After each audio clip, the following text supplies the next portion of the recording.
相信大家都有留意到近幾年嘅天氣越嚟越熱，你又有冇諗過其實呢一個天氣嘅越嚟越熱，可能係同 AI 應用有關？而家係2026年嘅6月，雖然只係過咗半年，但係呢幾個月嘅新聞一直都喺度播放緊世界各地唔同地方刷新最新高溫紀錄嘅新聞。根據美國國家環境資料中心嘅報告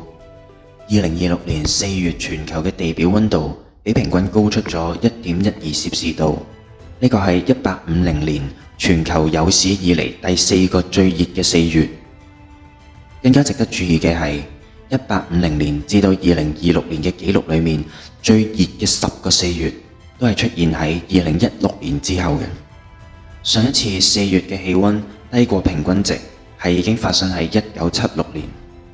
2026年4月全球嘅氣溫都係偏高嘅，主要嘅原因係全球嘅海洋溫度接近歷史最高嘅紀錄。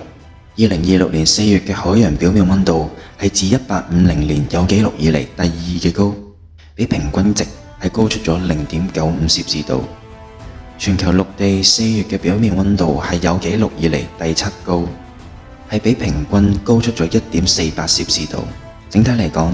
地球表面7.4% 嘅地區創下咗最新嘅高溫紀錄。你又有冇諗過呢一個可能同 AI 嘅應用有關？ ChatGPT 係由2022年開始面對大眾嘅，然後我哋再睇返 NASA 全球溫度嘅一個 indicator， 喺個圖嗰度我哋可以睇到千禧年期間其實溫度都未算去到最高，由10幾年開始慢慢都係浮浮沉沉，好明顯疫情嘅嗰段時間低咗少少，然後去到22年突然間飆升咗一大橛。睇完溫度紀錄之後，我哋可以對比一下 AI 新增用戶嘅數據。根據 Edge AI and Vision Alliance 2025年嘅數據，喺2020年全球 AI 嘅市場用戶其實已經超過1.16億。呢一個數字喺短短1年裏面顯著咁樣增長咗3840萬，去到2021年嘅年底已經去到1.543億。但係呢個只係一個開始。根據統計，喺2022年 AI 嘅市場新增用戶就已經有4710萬，而2023年又新增咗5340萬。2024年新增嘅用戶係達到新嘅紀錄5960萬。AI 嘅應用係不斷迎嚟爆發式嘅增長，用戶嘅總數係達到3.144億。呢啲嘅數字聽落去可能好誇張，但係我哋細心咁樣諗下，我哋身邊嘅人、公司慢慢好似全部都喺度用緊 AI。好似老人家會攞 AI 嚟整老人圖啦，又或者有啲人會攞 AI 嚟整音樂，甚至好似我哋網絡上面爆紅嘅一啲小視頻。能熬過冬天。你可曾在雪山上救過一隻狐狸？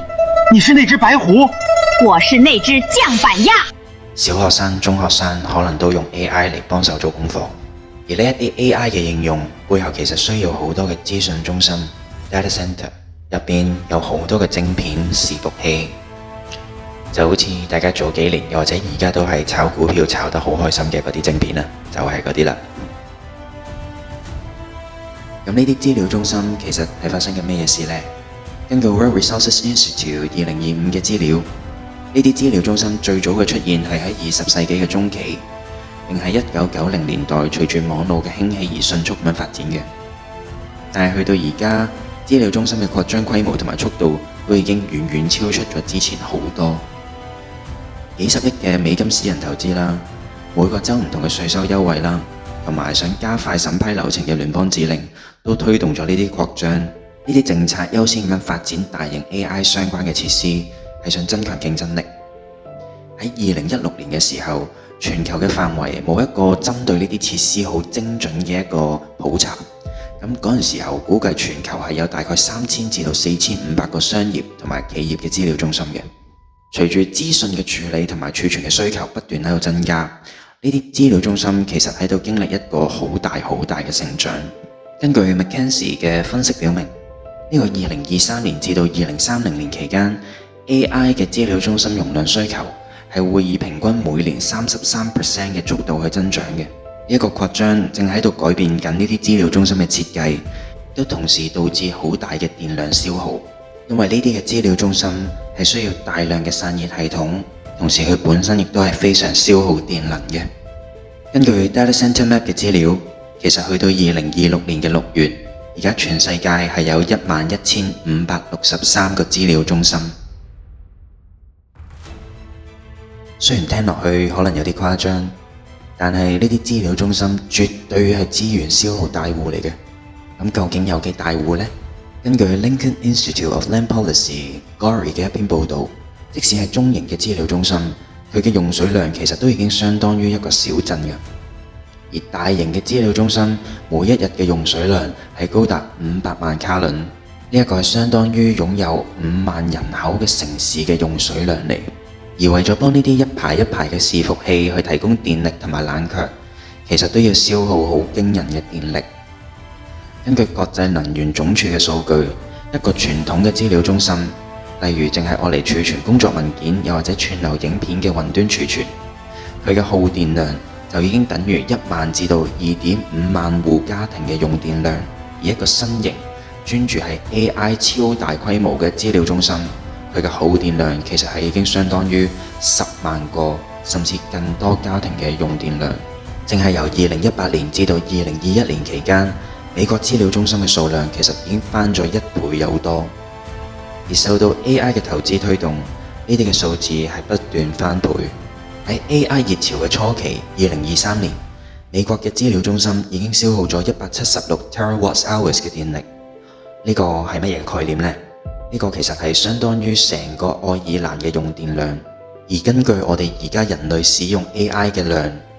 預計可能去到2028年嘅時候，呢啲數字可能會翻1倍甚至2倍。而睇到呢一度，我哋整合咗唔同嘅資料 ，AI 資訊中心啦、電量消耗同埋水源消耗之後，我哋係咪開始慢慢有啲眉目？做咩近幾年嘅天氣越嚟越熱咁樣？然後我哋再睇下嚟緊嘅一啲資訊。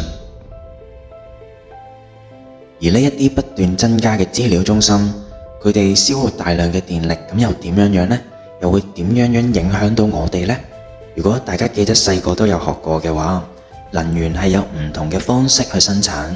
但係呢啲生產能源嘅方式其實都會對土地啦、水啦同埋空氣去產生好大嘅影響嘅。根據美國能源資訊署2023年嘅一個文章，佢講到喺2022年，化石燃料好似煤炭啦、天然氣、石油或者其他氣體、植物性材料以及市政同埋工業廢棄物佔美國所有能源生產嘅62% 以上。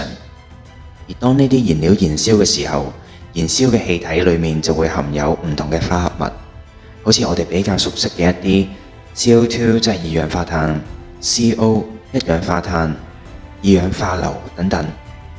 幾乎所有燃燒嘅副產物其實都會對環境同埋人類嘅健康產生負面嘅影響。佢哋好多時候亦都係一啲溫室效應嘅氣體。呢一度輕輕咁樣 show 一 show，究竟呢啲氣體會造成乜嘢嘅影響？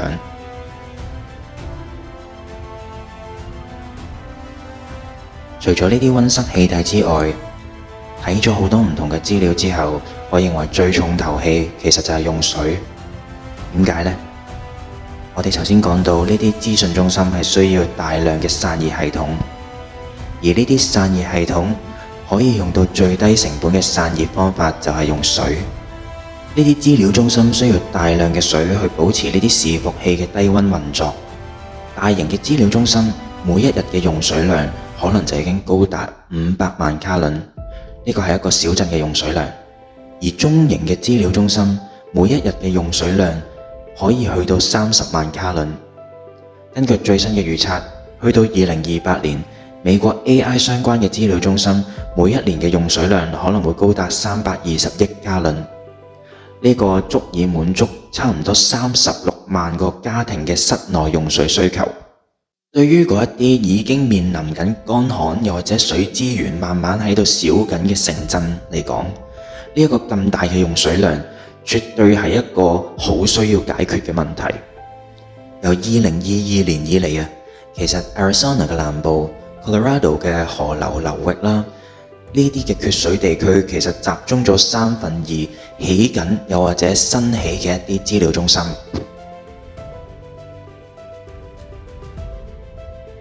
可能我哋以前喺教科書又或者唔同嘅途徑都會接觸過一啲工廠又或者一啲商業嘅中心，佢哋用完嘅一啲廢水可能會經過循環，將呢啲廢水重新排入海洋。但係其實呢啲資料中心用完嘅水係咪又係真係去返海洋呢？根據休斯頓高級研究中心同埋休斯頓大學嘅一個研究發現，喺 Texas 嘅資料中心喺2025年將會用到490億加侖嘅水，去到2030年將會高達3990億加侖，呢一個相當於1年嚟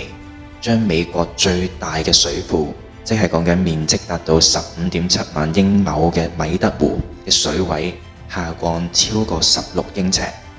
其實好多人都會好奇啦，點解呢啲資料中心會用咁多嘅水？佢入面全部都係一啲電子儀器啊，呢啲大樓入面全部都係伺服器嚟嘅喎。其實呢啲水係為咗冷卻，伺服器嘅機房喺電流嘅作用下面啦，佢會變到好熱嘅。水就係為咗可以防止晶片過熱損壞，最簡單、最經濟嘅做法。大家其實可以想像，水接觸到呢啲咁熱嘅機房，咁即係話呢啲水大部分喺冷卻嘅過程裏面都會蒸發咗，而唔係重新可以排放到海洋。咁水蒸氣又點樣影響住成個循環呢？又或者我哋而家嘅天氣，你有冇諗過水蒸氣其實係地球上面含量最豐富嘅溫室氣體呢？根據 NASA Science 嘅網站去講到，其實水蒸氣佢造成咗大約1半嘅地球溫室效應。溫室效應係指地球大氣層裡面嘅氣體吸收並且吸收太陽熱量嘅過程，佢唔係絕對一件壞事嚟嘅。溫室氣體令到我哋嘅星球合適我哋居住，令到我哋溫暖。如果冇咗佢哋，地球表面嘅溫度會降低33度。水蒸氣亦都係地球水循環關鍵嘅組成部分，係用咗唔同嘅形態不斷生存喺我哋嘅地球，喺陸地、海洋同埋大氣層裡面不斷循環。有啲人可能會以為水蒸氣係地球目前暖化嘅主要原因，但其實事實上水蒸氣嘅增加唔會導致全球暖化，而係全球暖化嘅結果。大氣入面嘅水蒸氣嘅增加會加劇其他溫室氣體造成嘅暖化效應。咁水蒸氣點樣對天氣有影響呢？大氣入面嘅水蒸氣佢會增加咗全球嘅水循環。我哋呢幾年可以見到好多唔同嘅地方有好暴雨嘅情況發生。水蒸氣嘅增加會令到乾燥嘅地區更加乾燥，而多雨嘅地區或者潮濕嘅地區更加潮濕。呢幾年大家喺香港應該都感受到越嚟越潮濕嘅感覺。空氣裡面嘅水蒸氣含量越高，儲存嘅能量亦都越多。強烈嘅風暴，尤其係喺陸地上空，就係因為呢一啲能量嘅驅動，所以極端天氣嘅事件亦都越嚟越多嘅發生。最近嘅新聞其實一路都有提到呢個厄爾尼諾現象。當然啦，呢一個 video 係我梳理唔同嘅資料而成，同埋我去諗嘅一啲嘢。我始終都唔係專家，咁可以當一個娛樂性質又或者資訊性質咁樣去聽呢個 video。而家大家睇完呢一條片，睇完我去搜集嘅一啲資料之後，會唔會多咗一個角度去諗AI 會唔會係其中一個因素去令到我哋而家嘅極端天氣越嚟越多呢？咁有需求就會有供給，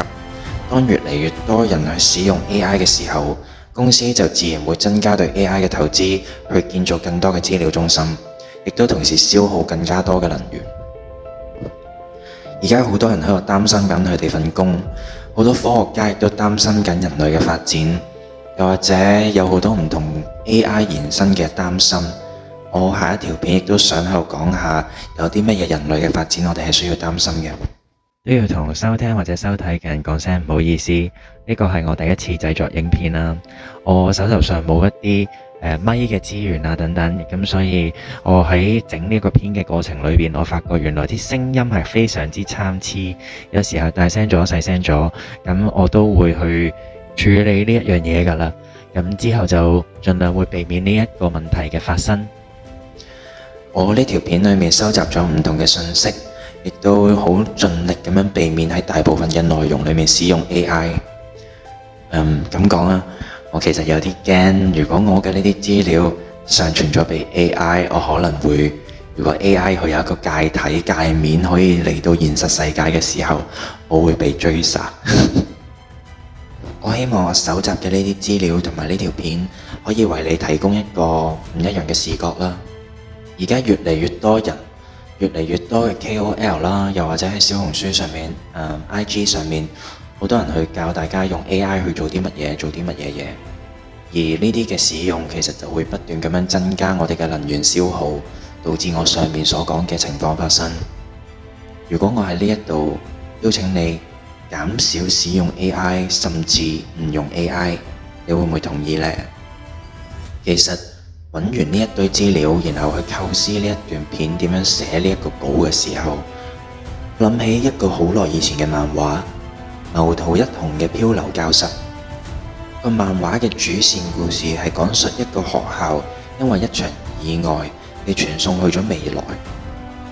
喺漫畫嘅第9冊啦，主角高松祥同埋佢嘅朋友為咗可以躲避其他同學嘅追殺啊，佢哋就匿埋到一個博物館入邊，名為未來嘅展廳。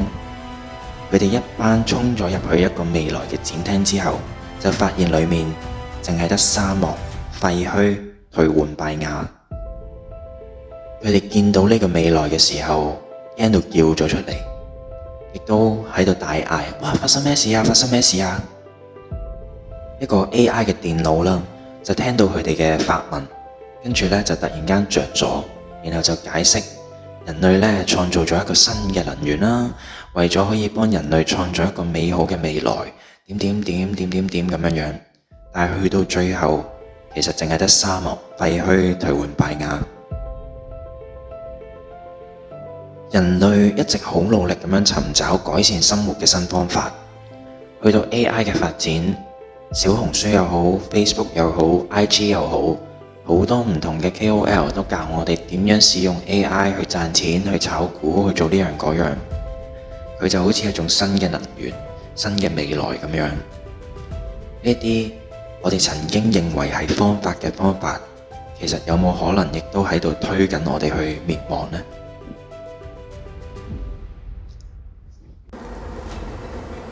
如果你睇條片睇到呢一度嘅話，我好想同你講一聲多謝先，咁樣嘅音質都可以睇咁耐，非常感謝你。呢一個 account 其實係我差不多10年前開嘅一個 account， 咁嗰陣時候我做咗一啲小冥想嘅引導，然後之後我就擺咗呢個 account 喺度好多年。咁因為最近，其實都唔係最近啦，2年前啦，我辭咗職去讀返書。咁讀書嘅過程裏邊，我吸收咗好多唔同嘅資訊，咁然後開發咗我唔同嘅諗法之後，然後我就想寫低呢啲嘅嘢。如果你接下來都想睇我寫嘅嘢、整嘅片嘅話，你都可以撳返個 subscribe 嘅掣。我雖然生活非常之忙，但係我都會好努力咁樣去揾一啲我有興趣嘅議題話題，去喺度講一講。謝謝收聽，拜拜。